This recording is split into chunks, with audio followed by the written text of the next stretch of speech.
네, 최근에 사람들의 입에 오른 가십 중에 하나가 그 대표단 축구가 있죠. 네, 제가 우리 아이들한테 물어봤습니다. 너희들은 이강인 편이니 손흥민 팀이니? 네, 어느 편이세요? 네, 대답은 하지 마시고. 네, 왜 분열이 있을까 생각해 보면 단순히 축구 때문에 그런 게 아니라 아마 우승하지 못했기 때문에 이런 조그만 사건이 더 크게 된 것 같지 않을까 싶습니다. 사람들은 기대하는 게 있습니다. 근데 그 기대가 이루어지지 않았을 때 아쉬움과 상실감이 생기죠. 이런 것처럼 이게 어떠한 국민들 이제 열망이 있었는데 그거 말고 이제는 좀 우리 개인적인 사건으로 좀 눈을 돌렸으면 좋겠습니다. 혹시 사람들한테 말은 못했지만 내 개인적으로 혹시 낙심한 적이 있으신가요? 아니면 어떤 걸 계획하거나 어떤 상황들을 꿈꾸었는데 그게 내 뜻대로 되지 않은 적이 있으신가요? 이 낙심이라고 하는 단어는 떨어질 낙에 마음 심자 한자로 되어 있습니다. 그러니까 어떤 일이 마음이 절벽에 떨어진 것처럼 기운을 잃었을 때 낙심이라는 단어를 씁니다. 그래서 낙심이라고 하는 단어 대신에 절망, 낙담, 낭망이라는 단어를 쓰기도 하죠. 그러니까 열심히 수고를 합니다. 그런데 그 수고의 결과가 좋지 못할 때 사람이 낙심합니다. 그러니까 계획하는 바가 있고 나는 반드시 그것을 이루겠다. 혹은 나이로 따졌을 때는 무엇인가 1년, 2년 준비해서 내가 그것을 성취할 줄 알았는데 어느 날 갑자기 날벼락이 떨어졌을 때 사람들은 낙심합니다. 자신의 삶에 발생하지 않았으면 하는 사건들이 우리들 가운데 찾아옵니다. 이것은 아픔이 될 수도 있고요.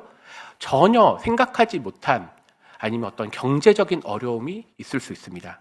근데 이런 순간에 사실 대부분이 낙심합니다. 근데 바울은 우리에게 이렇게 얘기합니다. 우리는 낙심하지 않습니다. 왜 그렇게 말했을까요? 오늘은 세 가지를 가지고 좀 얘기해 보려고 합니다. 첫 번째는요, 겉사람과 속사람이 있다고 얘기합니다. 4장 16절에 보니까 바울은 우리가 낙심하지 아니하노니, 왜냐하면 우리의 겉사람은 낡아지나 속사람은 새로워진다고 합니다. 분명히 어떠한 이야기가 있죠. 혹시 최근에 거울을 보신 적 있나요? 뇌과학에서는 이런 얘기를 합니다. 남자의 뇌와 여자의 뇌가 아주 다르게 되어 있다고 해요. 같은 뇌인데 다르게 작용을 한답니다. 그림을 하나 준비했는데요. 여자분들은 너무너무 예쁜데 뚱뚱하다고 자기가 인식하고요. 남자분들은 생각보다 뚱뚱한데 거울을 보면 자기는 너무너무 잘생겼다고 생각을 해요.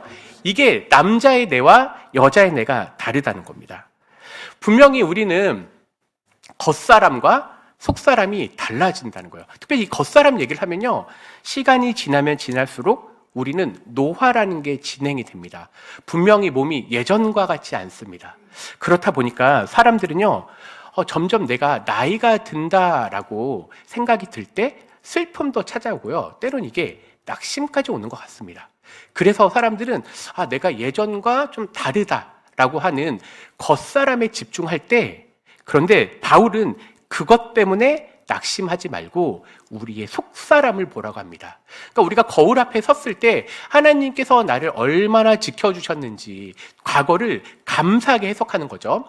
고린도후서 5장 17절 말씀에 보니까 그런즉 누구든지 그리스도 안에 있으면 새로운 피조물이라고 되어 있죠. 분명히 우리의 겉모습은 낡아지는 것처럼 보입니다. 예전에는 없었던 흰머리가 보이기도 합니다. 그리고 주름이 조금씩 패이기도 하고요. 심지어 내 주변에 나랑 비슷한 나이의 또래 분들이 병원에 가기도 합니다. 그러면 우리는 내가 나이를 먹는구나 라고 하면서 낙심해질 수 있다는 거죠.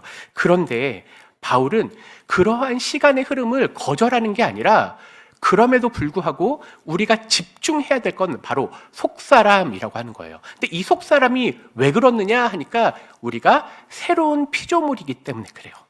우리는 시간이 흐르면 흐를수록 겉은 분명히 나이가 드는 것처럼 보이지만, 그러나 바울은 그것에 낙심하지 말고 우리가 우리의 속사람, 하나님 안에서 우리가 매일매일 새로워지는 것에 기대하라고 해요. 이걸요, 조금 어려운 말로 성화라고 얘기합니다.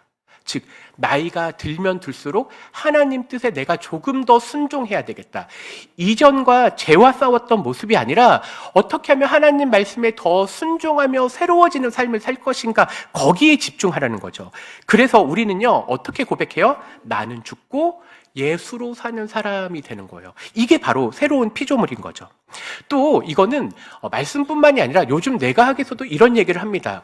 분명히 나이를 먹으면요, 뇌가 노화된다고 얘기를 해요. 분명히 그건 얘기해요.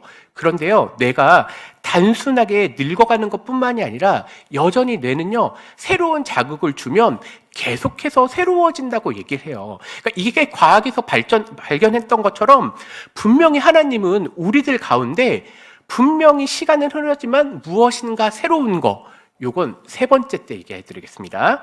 두 번째는요, 잠시 받는 환난과 영원한 영광이 있다고 얘기합니다. 우리가 잠시 받는 환난에 경한 것, 이거를 저는 생각해 봤는데요. 앞에서는 이제 신체적 노화에 관해서 얘기했다면 두 번째는요, 경제적인 노화를 좀 얘기해 보려고 합니다. 분명히 우리나라 분들 중에 파산하는 분들 중에 상당수가 은퇴와 정년 이후에 많이 생긴다고 해요. 젊었을 때는 분명히 열심히 경제 생활을 하면서 그래서 미래에 대한 준비를 했습니다. 그런데 분명히 아실 거예요. 자녀들을 결혼도 시키고 자녀들을 위해서 투자를 하다 보니까 어느 순간에 내가 미래를 살기에 불분명한 미래가 있다는 거예요. 그러니까 이게 어떤 거예요? 이게 잠시 받는 환난이라는 거예요. 제가 평일에는 일을 하는데요. 어떤 일을 하냐면 뭐 여러 가지 중에 하나가 어르신들한테 도시락을 갖다 드려요. 그러니까 매일 이제 도시락을 갖다 드리거든요.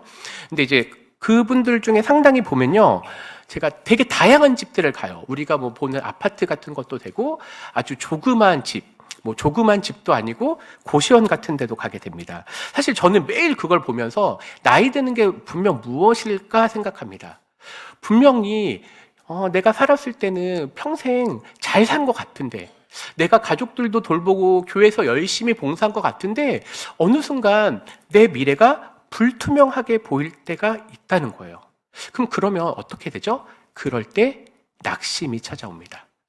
분명히 하나님께서 내 삶을 인도하신다고 고백은 하는데 실제로 내가 맞닥뜨리는 현상은 그렇지 않다는 거예요. 혹시 우리 삼사남전도회 분들은 어떠신가 모르겠어요. 10년 뒤의 모습을 한번 상상해 보시겠어요? 네. 혹시 그 예전에 꽃보다 할배라는 거 보셨나요? 그런 것처럼 여행을 다니신다거나 이런 걸 생각하시나요? 아니면 10년 뒤가 나는 10년 뒤에 뭐 하고 있지?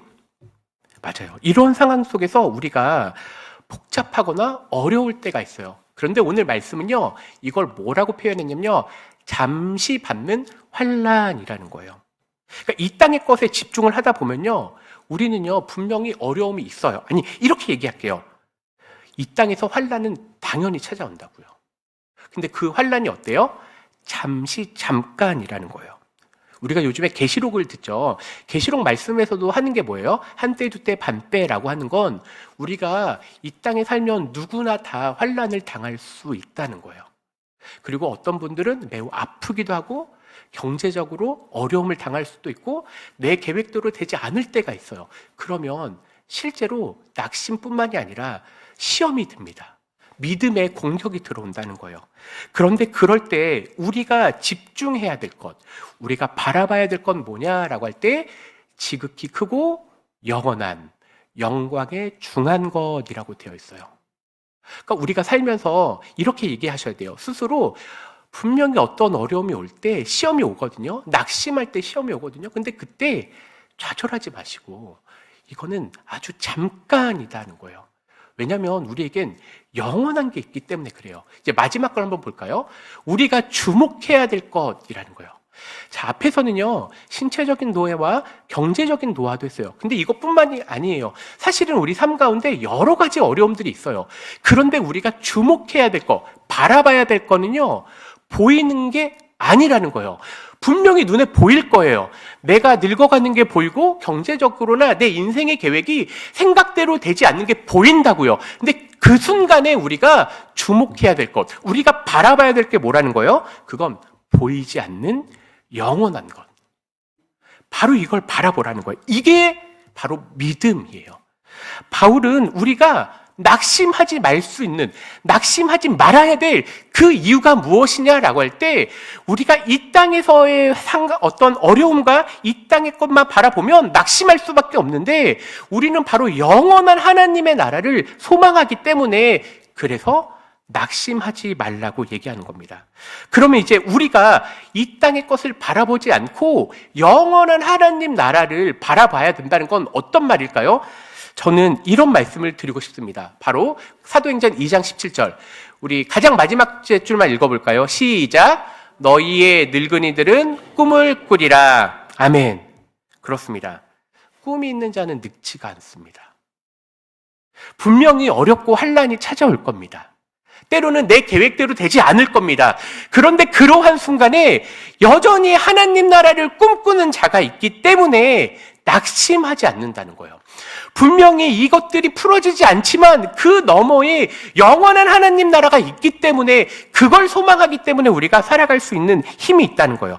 바울은 그걸 바라보라고 살라고 얘기합니다. 아브라함은 어땠나요? 아브라함은 100세가 넘어갔습니다. 그런데 그 순간에도 여전히 그가 꿈꾸는 건 하나님의 나라를 소망했다는 거예요. 우리 삼사남전도한테 제가 드리고 싶은 말씀은, 아니 여기 계신 우리 성도님들한테 드리고 싶은 말은, 꿈을 꾸고 계시나요?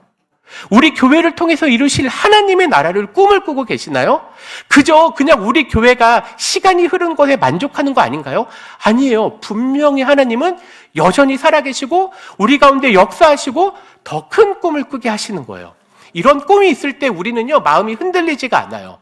꿈이 없다면요, 우리는 현실에 만족하게 됩니다. 이 상황이 좋다고 생각합니다. 아니, 그냥 천천히 시간이 가기를 원합니다. 근데 그럴 수 없죠. 왜냐하면 하나님이 우리를 통해서 이루실 게 있다는 거예요. 근데 그 꿈은요, 우리가 하나님 앞에 찾아가셔야 돼요. 한 사람 한 사람에게 꿈이 있을 거예요. 분명히 하나님이 우리 교회를 통해서 이루실 일들이 여전히 있으실 거예요. 근데 그걸 우리가 있느냐 없느냐요. 아침에 일어나셨을 때 다른 게 아니라 하나님이 나에게 주신 게 뭐지? 이걸 물어보셔야 돼요. 그러면 이 세상에서는 비록 겉모습은 늙어가지만 속사람은 날로 새로워지는 것, 이거는요 어떤 거예요? 하나님을 더 사랑하겠다, 하나님이 나를 통해서 이루실 일들이 있겠다, 하나님이 여전히 다음 세대를 향한 것이 있겠다라고 하는 게 우리들 가운데 넘쳐나야 된다는 거예요. 그래서 이렇게 말씀드리고 싶어요. 고린도서 6장 10절은요 사실 제가 너무 좋아하는 말씀이에요. 근심하는 자 같아요. 이 땅에서는 그렇게 보여요. 그런데 어때요? 항상 기뻐하는 삶이에요. 가난한 자 사람 같아요. 겉으로 보기에는 그냥 평범하게 보이는 이런 사람이지만, 그런데 그분은 자기의 시간과 자기의 돈과 자기의 계획을요 많은 사람을 부유하는 데 쓰는 거예요. 아무것도 없는 것처럼 보여요. 그런데 그는요 마음 가운데 하나님 나라를 소망하기 때문에 모든 걸 가진 자예요. 저는 우리 삼사남전도회가 이러한 꿈을 갖기를 간절히 소망합니다. 아니요, 이곳에 있는 모든 분들이 고린도서 6장 10절처럼 주님, 제가 주님의 꿈을 꾸기에 항상 기뻐하고 또 저를 통해서 많은 사람을 부유하게 하시고 저는 하나님 나라를 소망하기 때문에 모든 걸 가진 사람입니다 라고 고백하셔야 돼요. 고린도서 5장 9절입니다. 우리는 몸으로 있든지 떠나 있든지 내 삶에 상관이 없이 주를 기쁘시게 하는 자가 되기를 힘씁니다. 정말 아멘이신가요? 우리 여기 계신 모든 분들이 이렇게 소망하셨으면 좋겠어요. 이렇게 하나님 나라를 소망하고, 주님, 저를 통해서 일하여 주시옵소서. 하나님, 제가 비록 나이는 먹고 몸이 늙어갈지라도 제가 더 기도하겠습니다. 제가 더 섬기겠습니다. 하나님, 저를 통해서 우리 가족이 믿음이 세워지게 하여 주시옵소서. 바로 우리 삼사남전대가 그 주인공이 되시길 바라요. 이곳에 계신 모든 분들이 정말로 하나님, 나를 통하여 역사하여 주시옵소서라는 고백이 우리 모두의 고백이 되기를 간절히 소망합니다. 기도하겠습니다.